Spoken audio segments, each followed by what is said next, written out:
Are you a podcaster? Maybe you've got that big idea and you're looking for a network to join. The multi-award-winning Ozcast Network can get your content to eyes and ears all over the world. Join now for the first month free, and you could be featuring this sound at the beginning of your podcast. Ozcast. Simply head to ozcastnetwork.com for details.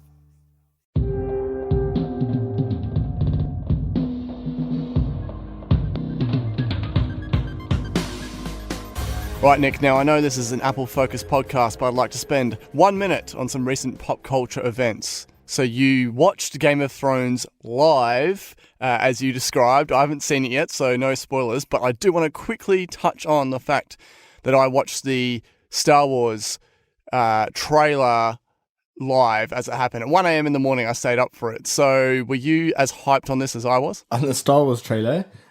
Yes, but I did not stay up for it, but I was super hyped when it came out. Oh, so good, so good. I've just been theorizing about it with friends, and there's so much stuff that, you know, because you're ending this complete 9-movie saga, right? Essentially at this point, the Skywalker story, and there's actually a side by side of the Episode 1 trailer and then this trailer, and how they use the same wording and the same type of shots. I'm just like, yes. So yeah, super stoked for that. Speaking of other things to be stoked for, HomePod got a price drop. What did it become for Australians? I think it's $4.69 now, down from $4.99. Mm-hmm. So that's pretty good. I mean, look, it's not a substantial enough decrease for me to regret buying the ones that I have bought, and it's also, I suppose, not substantial enough for you to get another one, given that we had recently discussed this. Were you surprised at all? No. So I actually, I don't know if I mentioned on the podcast, but my most recent HomePod that I bought was, I think, around September.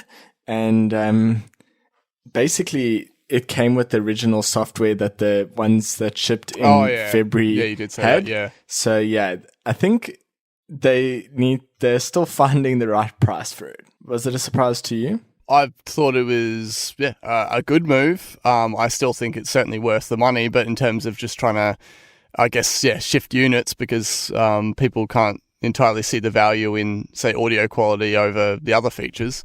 Why not? I still don't think they're going to go into the realm of a cheaper, smaller speaker at lower audio quality. I don't. I think I've ruled that out in my head anyway. The other thing with the HomePod price decrease is getting a lot of attention, but the Apple Watch also received a similar decrease, like a similar timing into its release. So I'm not really sure that it's unprecedented or actually reflects, what I was saying about the fact that was clearly original stock, because, as I say, it's already happened for other products like the Apple Watch. So, yeah. So do you think that, so we had obviously the 20% price increase and everything around the latest watch and all that sort of stuff, and other things have become slightly more expensive, obviously, in relation to the American dollar. Do you think that Apple have hit their ceiling in terms of just the type of pricing that they can charge for products? Do you think in the sense of, the matured and saturated, phone market and the focus on services and stuff like that, do you think they've kind of run out of room to push it any higher? Well, I think the services part is pretty important, because it obviously indicates that they're trying to squeeze more revenue out of other avenues. But having said that, the most recent price increase, in US terms, was the iPhone XS Max, in that it then became the new top end, which was $100 more than the previous top end. So, it certainly wouldn't necessarily rule out the push for more expensive devices, but especially on the sort of Mac side, I think we can probably expect that those won't drop in price anytime soon. Okay.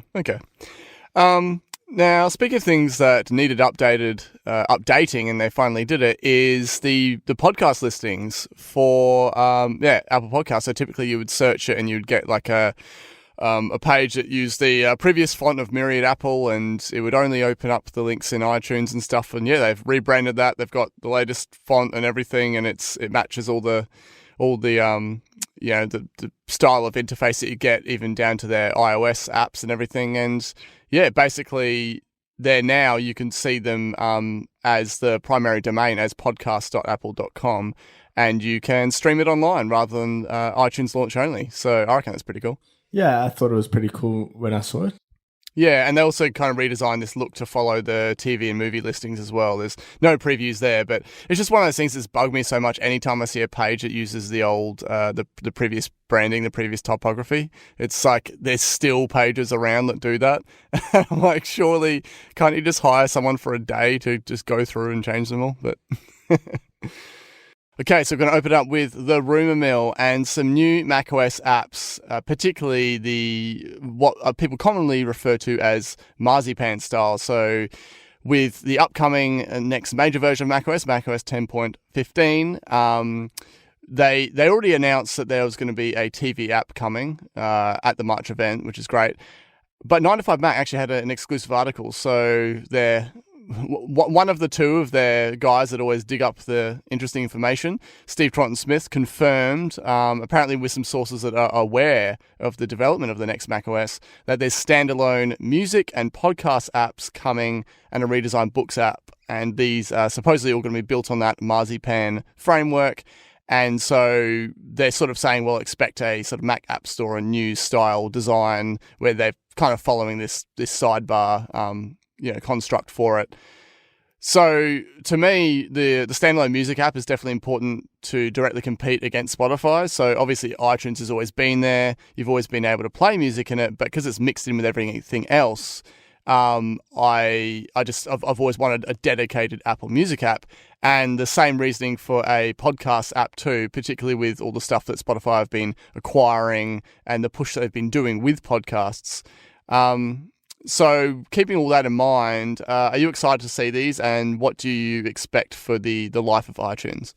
I'm excited overall for these sort of like things to get some attention again, but I never ever use iTunes at all. I don't listen to music on my Mac. I don't listen to podcasts on my Mac. I think I've connected my AirPods to my Mac maybe once or twice. Yeah, for me, it doesn't really there's no change in the way that I'll use it, but I'm excited generally for these things to push forward because iTunes is legacy, to say the least. Yeah, well, I mean, you've still got... So to me, it's still fine having hardware using the i prefix because obviously it's built that's the brand, iPhone, iPad and everything, and they dropped that with the watch. And just seeing any software that still retains the i in front of it, it feels outdated to me. And I would be, I've said for a while now on this show that I want them to separate out those parts into their own apps, and I think that'd be fantastic. So a lot of people saying, well, okay, they got to retain iTunes for anyone that's still, doing any manual syncing or having to, rescue their device by plugging it in. And there were some suggestions that, okay, they could build this sort of functionality just straight into Finder, or if, think of it as like a modern version of iSync. So I think that it just would be just for my own kind of like peace of mind and feeling that the Mac is up to date with iOS, just having these separate apps and then just phasing iTunes out, I think would be a good move. Yeah, you have to wonder if there's the same way the Mac can restore itself, if you can boot it into recovery mode, you have to wonder if that's not the future for this kind of to replace the dependency on having a Mac to boot boot your iPhone. I reckon. Yeah. I think it should be into the operating system, but B, you kind of don't want them ever to be dependent on one another. Surely there's a better way. So yeah. But what also happens for Windows users? Well, versions for Windows. Apple Music app on Windows. Apple Podcast app on Windows. I get that part, right? That's fine, and they're probably going to push the web for that rather. But what about the backup and restore and the that sort of element to it? That's more what I'm thinking about, for the Windows users. Whether there is just a dedicated app for, as I said, a modern version, even if it's just called Apple Sync or something. I don't know. yeah.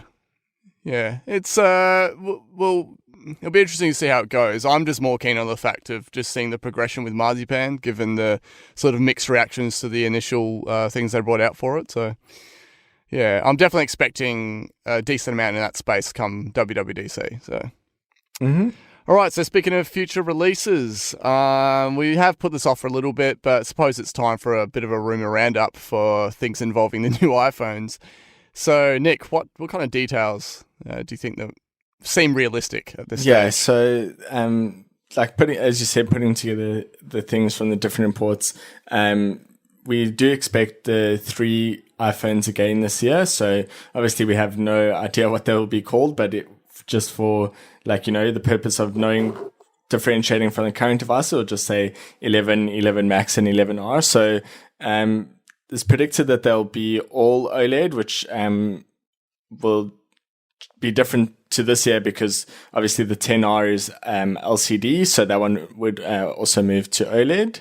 It's weird. It's almost like the 11R is just becoming what the current 10S is, in the sense that it would be OLED and get a dual lens camera, whereas the 11 and 11 Max are supposedly getting a triple lens camera. So it's kind of like they're just shifting the feature sets like a step upwards in both lineups of the phone. Yeah, so there's also rumor that the 1111 Max will get a thicker body for a bigger battery, which is one of the things that has probably annoyed me the most, like especially now with the MacBook keyboard, people piling on Twitter and like, oh, when last did Apple make a product thicker? Like, it's like if you actually look at the iPhone, and I say it over and over again, from the 6, it's only gotten thicker. Yeah. That's a lot of generations. 6S, so okay, 6 to 6S, to 7 to 8, to 10 to 10S have all gotten thicker. So like, I just don't understand that anymore. But yeah, so I guess we'll see, but certainly I think that they feel like the devices are thin enough. Then they'll like sort of bringing them in line with the rest of the wireless charging like industry. They'll be able to like give a charge, so wirelessly charge your watch or AirPods or other devices on it. So I actually don't think it will charge the watch. So that is what I was thinking, yeah. Unless they switch the next watch to a Qi standard or something like that. But you would think they would have done that, like given one of the rumored issues for AirPower was that the Apple Watch would not charge like even overnight. Yeah. That it would just, basically charge so slowly even overnight it wouldn't charge. And you'd think that they would have used the opportunity to do that from like for Series 4, just replace it with Qi if that was such a major issue. So I don't know if we'll see like that they'll change the whole way the watch charges just so it could charge on the back of the phone. Yeah. I don't see that one. AirPods, yeah, sure, just like I feel like that's better suited, but yeah. It's also rumored that it will get a faster USB-C charger with the Lightning port on the iPhone side still, which I'm assuming would just be like the iPad USB-C charger, I guess, coming in the box. I don't know. We've said that one for a few years in a row now. I'm not really sure that will necessarily come, but yeah, I use fast USB-C charging all the time and I really like it.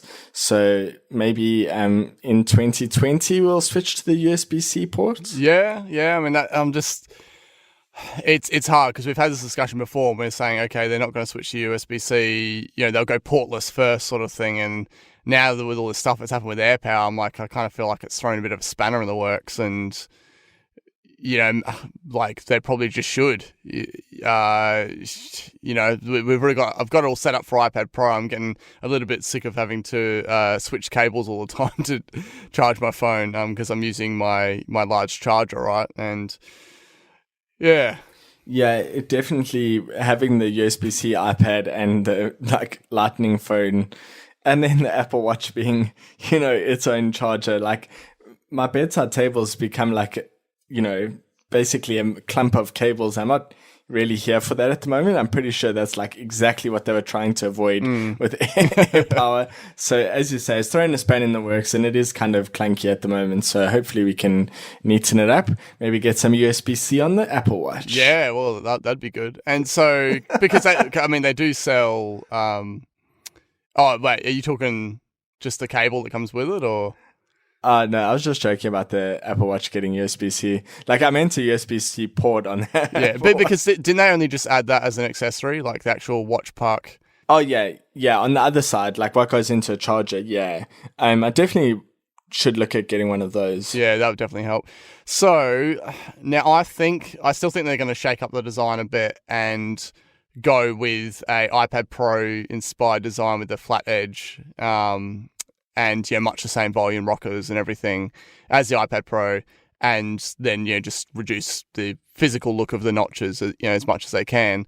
I don't know where you sit with that, but then also apparently 1111 Max will get this. In addition to the triple lens camera, they'll get this frosted glass style finish as a further way to differentiate really? it. Yeah. Oh man, I was like really, because obviously when we had sort of envisioned what the next iPad Pro would look like, I was saying it should have a glass back. And so if the phone gets that like sort of flat edge design with a glass back, I would really, really like it. It's kind of like iPhone 5-esque, but modern. Yeah, so exactly. Yeah, I would really like it. But I don't know if the frosted look would quite go with what I'm envisioning there. But yeah, I'm sure it would look good if it ends up in production. So do you think this is the year they could drop the numbers? So you had 10, and you had the whole confusion between 10 and X amongst the general public. And I was like, no, they're definitely not going to go as far as 10S because everyone's going to be like XS and blah, blah, blah. And yet they went ahead and did it. So I kind of lost a bit of confidence in terms of the whole dropping number thing. I was so confident that they would cap it off at 10 and then boom, perfect time to drop the numbers. But I think once you get into 11 territory, it just feels, it's a weird number. Like it's turning into like the series of Final Fantasy games. You know what I mean? It's like Final Fantasy 15 and stuff like that. It's, I don't know. Yeah. And we've seen like,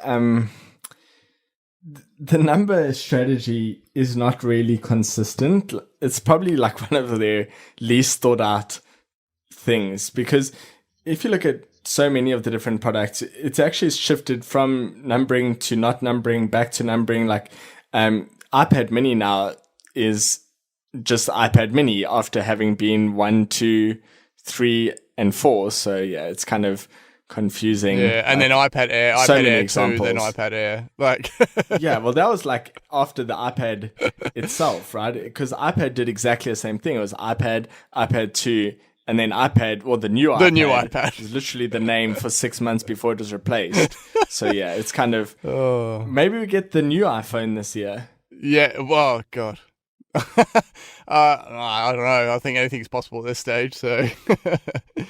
So, speaking of some other upcoming products, old mate Ming-Chi Kuo is back again, and he's talking about the 31.6-inch Apple displays. This is the Pro display, the semi-pre-announced one that we're expecting. He's saying it's going to have a mini LED display tech as the backlight and will be coming out in Q2, Q3. So that suggests, obviously, a WWDC reveal, and then, I guess, release a few months after or wherever it lies. Resolution, it's looking to be a 6K resolution and like an ultra-wide style orientation. And some people have suggested the resolution being 6240 by 2880.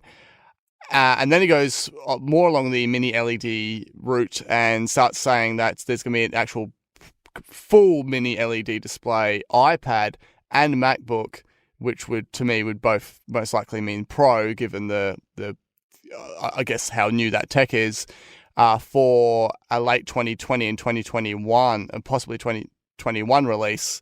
So that's kind of like throwing it even further into the future. But yeah, it's interesting to know, because we did mention mini LED probably about a year ago. And I dare say they've just been, building the manufacturing process and everything to the point that they could actually ship it for mass production. But yeah, I'm not sure what you think about these. I think they bought like a mini LED company last year or something. But that reminds me of like another acquisition Apple made in the like not too distant past. They purchased Shazam. Yes. And tying into the sort of, crossover with pop culture that our podcast is now doing, they actually had like a special Shazam integration for Game of Thrones. So if you Shazam the Game of Thrones episode at any point of like this first episode, it gives you this exclusive, well, it's not really exclusive, but it's like a curated Apple thing of like for Game of Thrones, where they have like the books, they have music, they have podcasts, they have the TV shows, like all in this little link straight from Shazam. Oh, wow. So that's a neat tie-in with one of their like acquisitions. Yeah. Plus they did drop all the in-app advertising as well, which is good. So yeah, we've seen them do that like a lot of the time when they make acquisitions, sort of make an app free and drop the advertising. Quick little note is speaking of putting money and effort into acquired services and new services. There was that recent report that they apparently put over 500 million into payment of the developers in terms of these new games for Apple Arcade. So it definitely shows they're very serious. Yes. I thought that was really cool. But I think that would include their internal spend too, because they basically hired game developers to make ARKit and build up like this Apple Arcade for a number of years now. So I think that would include like their spend on the like direct basically their resources that are going to help the Apple Arcade developers too. But still, I mean, half a billion is nothing to be sniffed at. Yes, it's huge. It's definitely like, it's going to be great, I think. Yeah, I'm really psyched on it. All right, so speaking of exclusive Apple content, we switch over into the exclusively Apple section, and it looks like Apple TV is going to get a bit of a royal treatment. So what's happening here, Nick? I don't know how closely you follow the the royal family, but basically, Meghan Markle deleted her Instagram when she announced that she was engaged to Prince Harry, and now they got like a joint Instagram, which I guess we kind of saw that as popular in the early days of Facebook, where couples get a couple's Facebook and they have like a joint Instagram. So it means they're serious. Basically, yes, or like seriously distrust one another. But so there's like on that Instagram, sorry, it was revealed on that Instagram that Prince Harry is actually going to be the co-creator and executive producer of the mental health documentary that Oprah announced. And it was like also revealed that they will launch in 2020. Yeah. That was sort of like not even briefly hinted at or anything during the March event. Like she said, this mental health documentary is coming, no title for it, but nothing about, this guy that you might know is involved.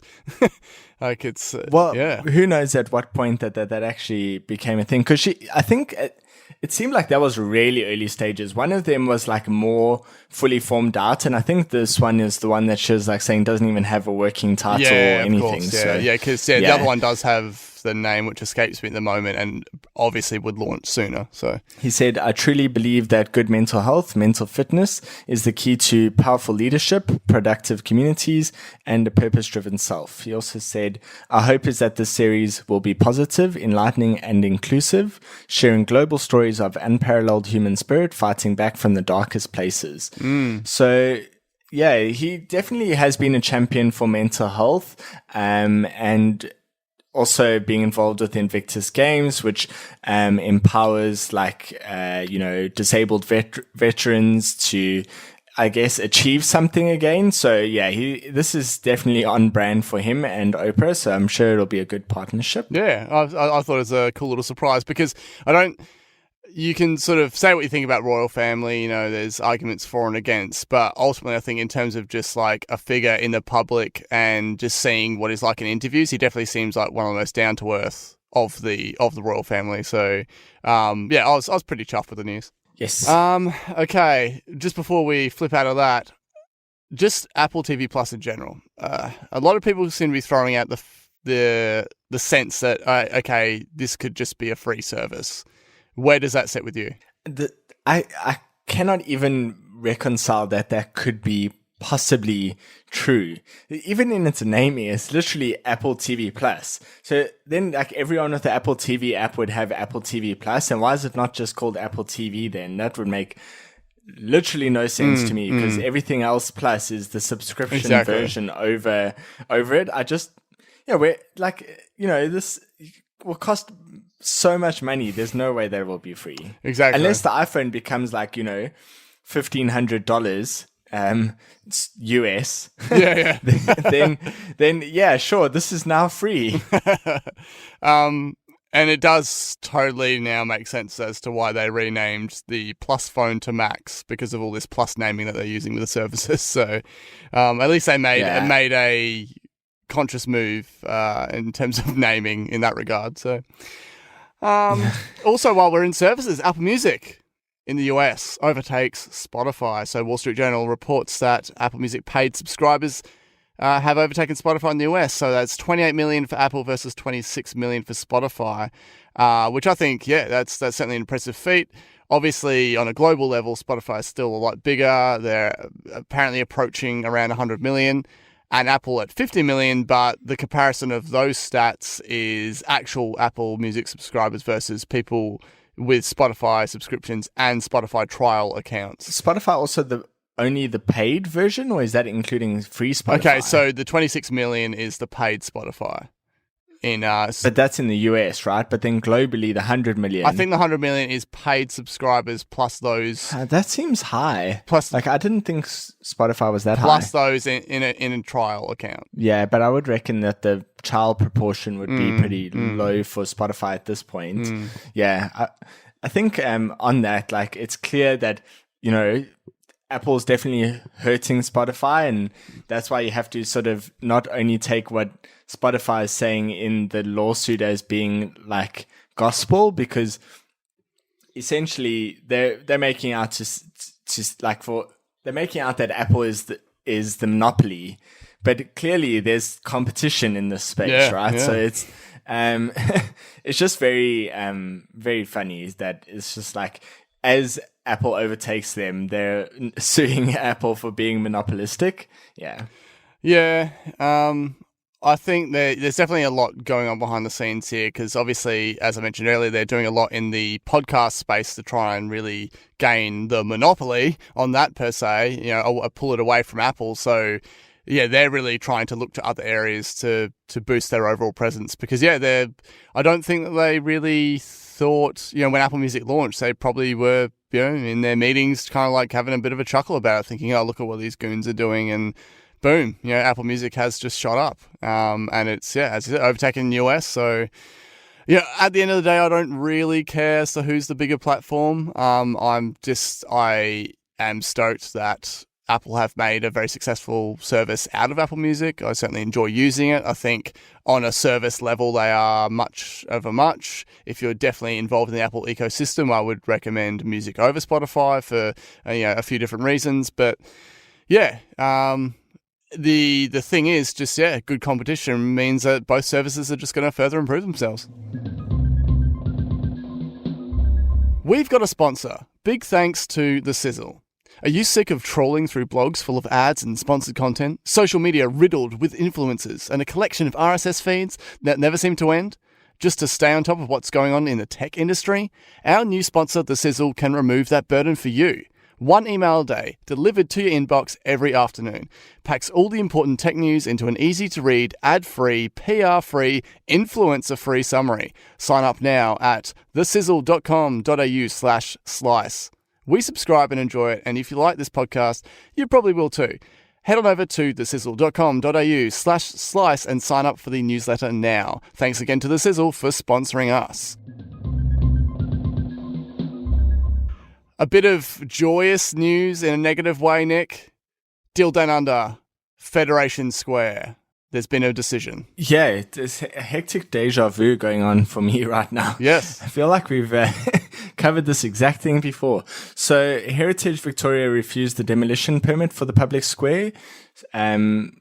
Just to recap, Apple had wanted to demolish and rebuild in Fed Square, and then it was rejected. So this is Apple's statement. While we are disappointed, we are no longer able to pursue our plan for Federation Square.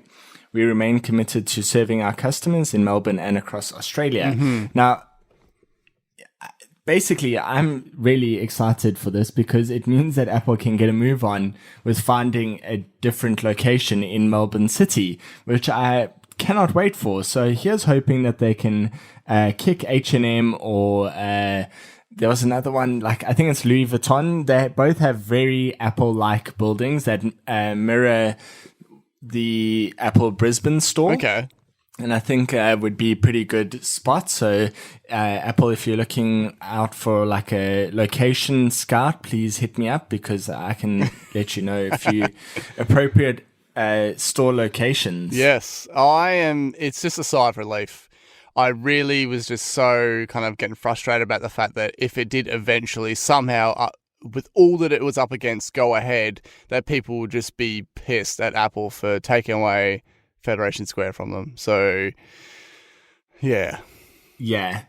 So one of the arguments against this, like basically word for word matched what Angela Arendt said that Apple like stores were becoming in the Apple Town Square thing. He was like a place for people to meet.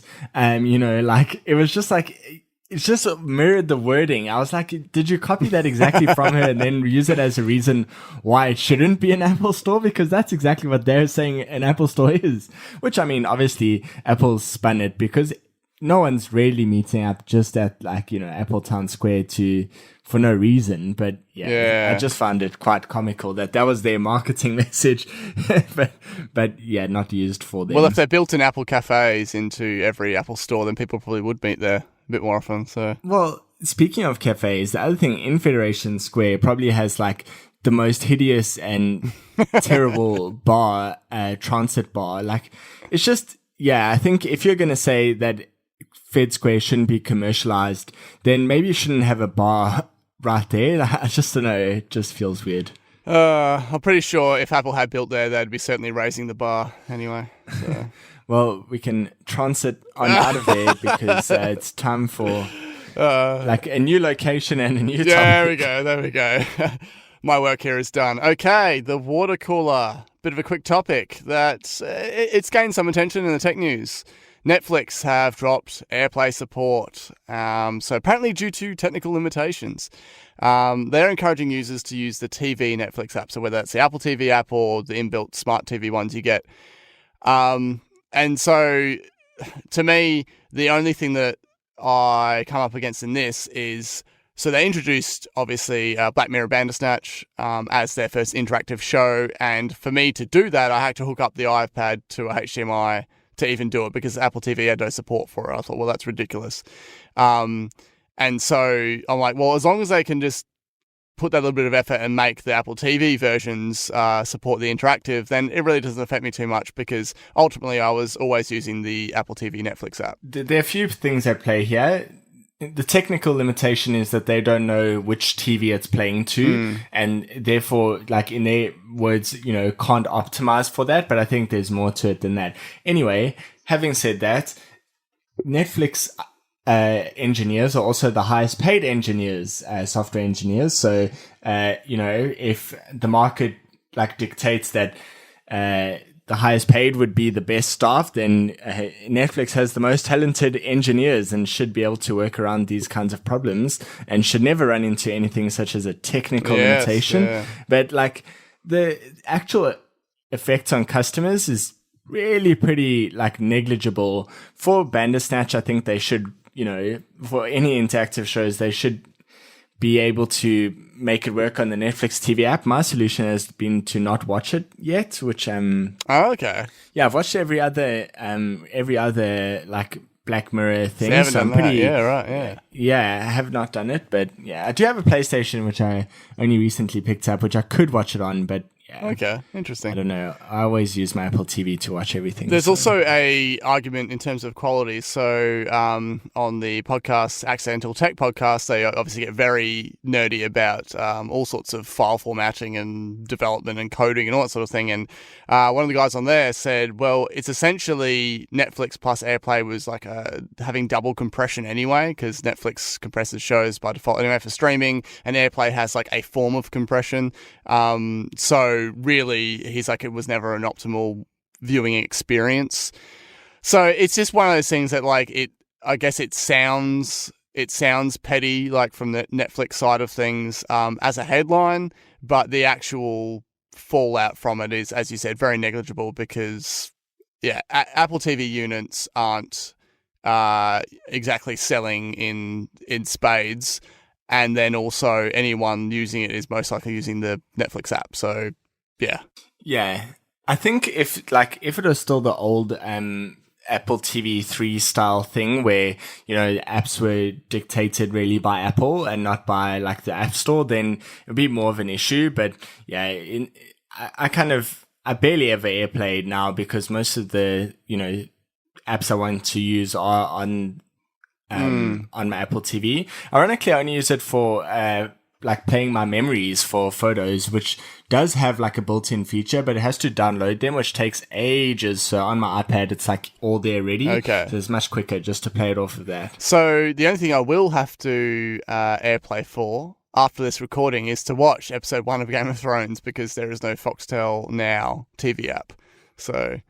yes, that is something I did make an exception and use the PlayStation app for. Okay. That helped me out there. But I don't know why they don't have it on Apple TV, because I'm pretty sure they own KO Sports, which has like a really excellent Apple TV app.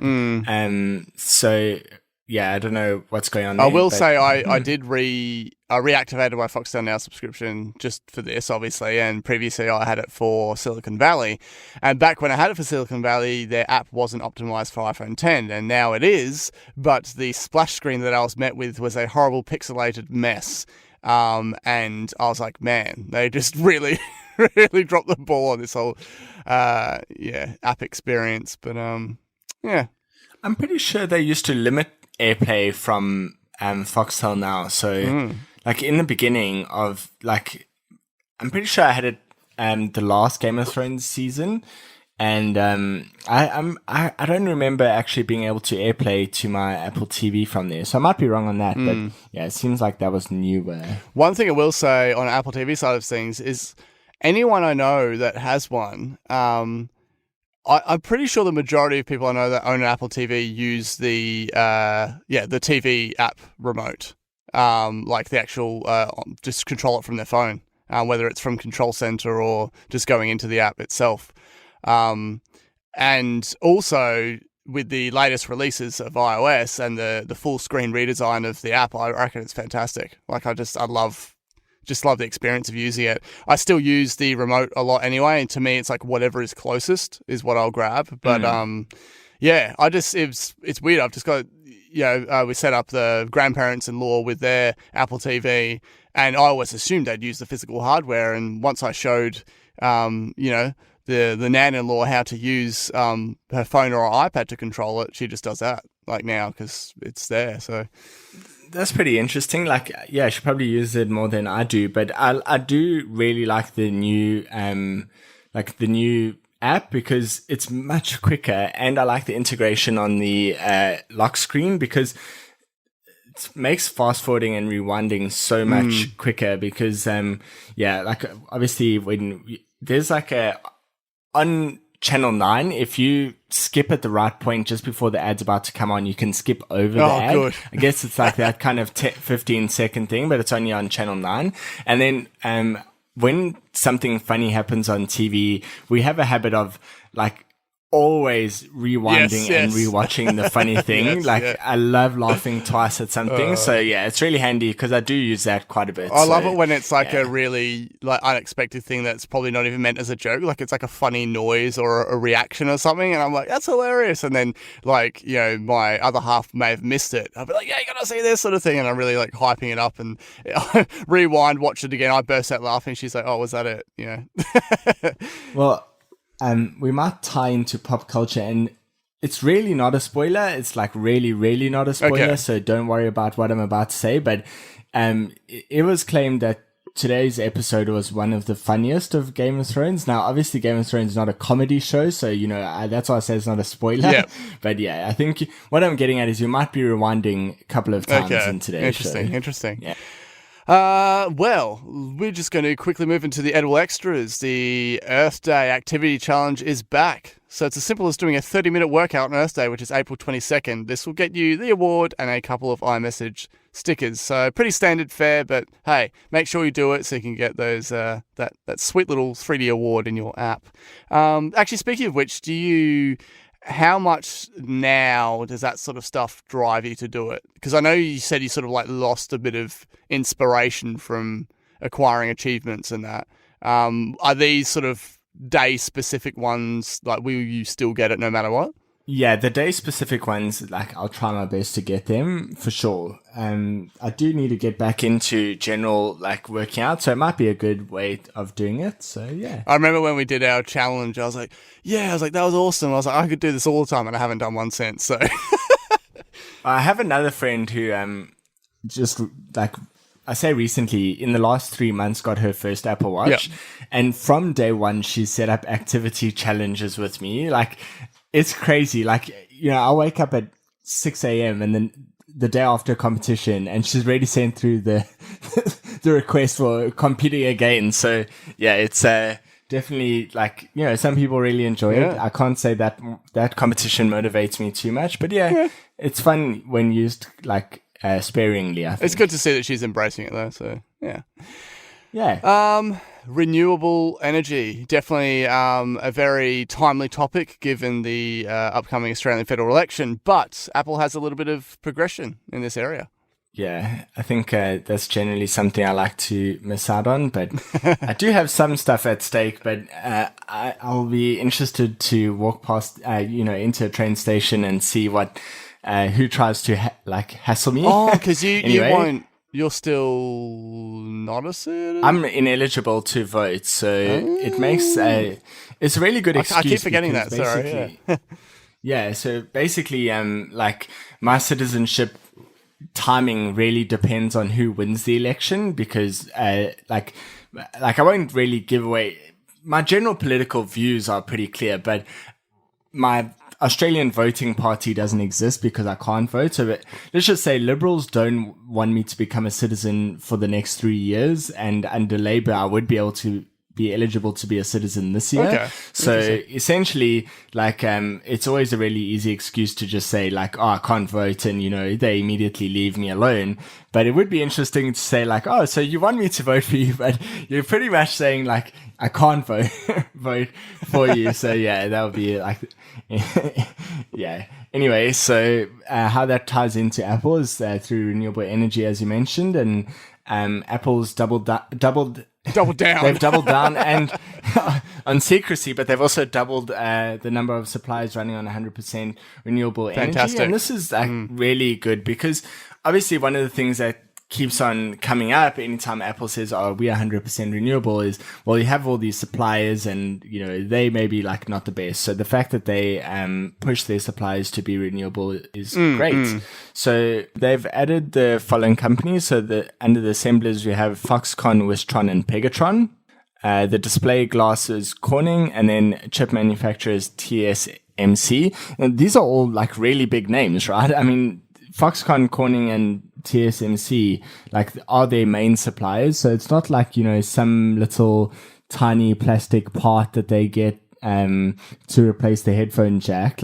This is something substantial. Definitely, yeah. Yep. And then 2/3 of Apple's renewable energy comes from green bonds initiatives, which green bonds are also funded the creation of a custom aluminium alloy for the MacBook Air, which is, as we know, made of 100% recycled material. Yeah, I forget how long ago it was when they had the big environmental report, but just hearing this progress, it's very encouraging. I always love to bring it up when people are comparing these behemoth companies and stuff, and they're comparing it just on, hey, this person's got the latest tech first and all this other stuff, and I'm like, yeah, you kind of got to step back a bit on a wide level and see what these companies are doing as a whole, and obviously the big impact that they have for all this hardware and everything that they're selling and creating. And it's something that makes me proud to be an Apple fan, just knowing just the level of effort that they're trying to do to push this entirely closed loop manufacturing process. I must say, I 100% agree with you. I think it's really awesome. One of the things that really confuses me is that when this news comes out, there are inevitably like trolls online that, don't trust it. And for me, I can't understand how people take that point of view. Obviously, it is the internet and people take points of view that I can't understand all the time. But, I just don't understand why people wouldn't care about that or wouldn't believe that. So, yeah. Well, I think because people obviously have a certain perception in their heads of, okay, well, a company this big means that they've got to be doing bad things. And obviously there have been, things they've come up against in the past, obviously involving, Foxconn manufacturing and stuff like that. And so I think that people feel like when there's any of these feel-good stories that it's just like a cover-up for what's actually happening. And there's that level of paranoia and a tinfoil hat sort of aspect to it. And I know, I just guess the best thing is just leave those people be. If that's what they want to think, then whatever. But I'm happy to read these reports and tell people about it. Yeah, I think it's pretty cool. I obviously do appreciate that. And hopefully the recycled material that makes up the MacBook Air can be used in more of their products. I know that's obviously the goal. Yeah. But I think the fact that, one of their most popular MacBooks, the fact that is the case is already amazing. So yeah, I'm happy to see more progress in that space. Alrighty, this brings us to the end of episode 73 of Apple Slice. You can find us on the Ozcast Network. That's AUSCASTnetwork.com for ourselves and just a whole bunch of other great podcasts. Big thanks again to our sponsor, The Sizzle. Please sign up at thesizzle.com.au/slice for an awesome daily tech newsletter wrap-up. You can search Apple Slice in your player, of course. Subscribe if you haven't already. That would be really appreciated. And leave a review if you're in the Apple Podcasts app. Reviews definitely help the show a lot.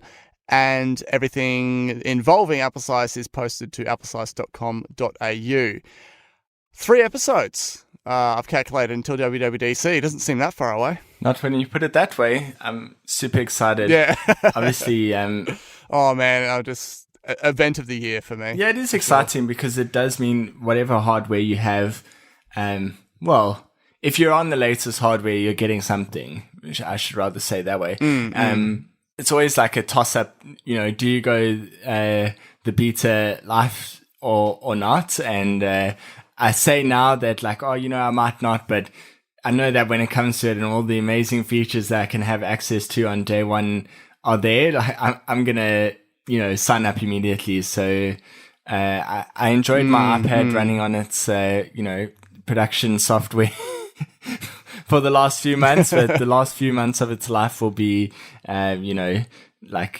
subject to beta issues. The good thing is that iOS 12 gave us a pretty good feeling about how betas went. Definitely overall reported to be one of the best running beta processors they had.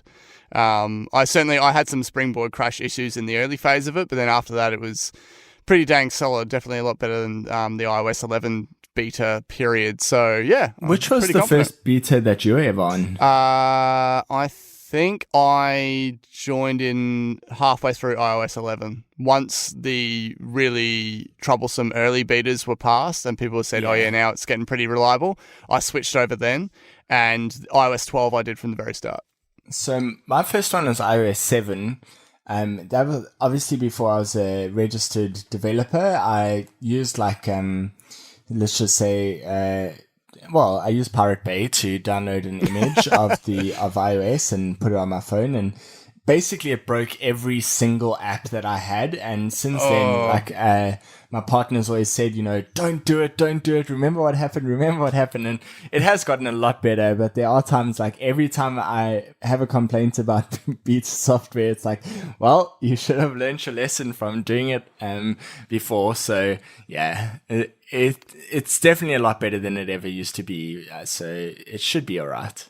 I think I don't mind the fact that I've got the phone, I've got the iPad Pro and stuff like that. I'm fine to at least put one of them on the beta and just see how that goes, and then maybe a couple of revisions in, then bring them both to the 4. So it all just really depends on how many features we're going to get, particularly with the supposed more iPad focus again with OS 13. So yeah. Yeah. For me, it mainly matters if it breaks my other apps. If it does, then I generally then I would rather stay away or revert back. But as long as my apps work, then I'm happy. Fantastic. All right. So yeah, that's a pretty interesting wrap up of different things to cover. And yeah, I'm sure there'll be plenty to talk about in the next episode. So I'll catch you later, man.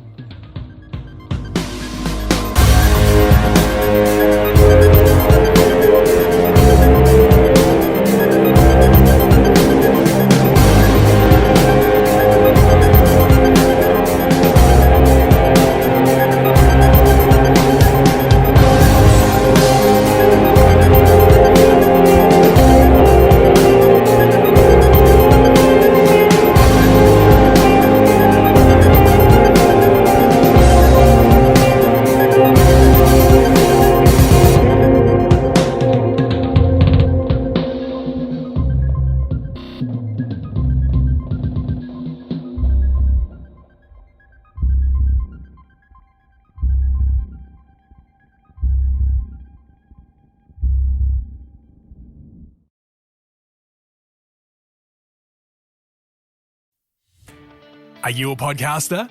Maybe you've got that big idea and you're looking for a network to join. The multi-award-winning Ozcast network can get your content to eyes and ears all over the world. Join now for the first month free, and you could be featuring this sound at the beginning of your podcast. Ozcast. Simply head to ozcastnetwork.com for details.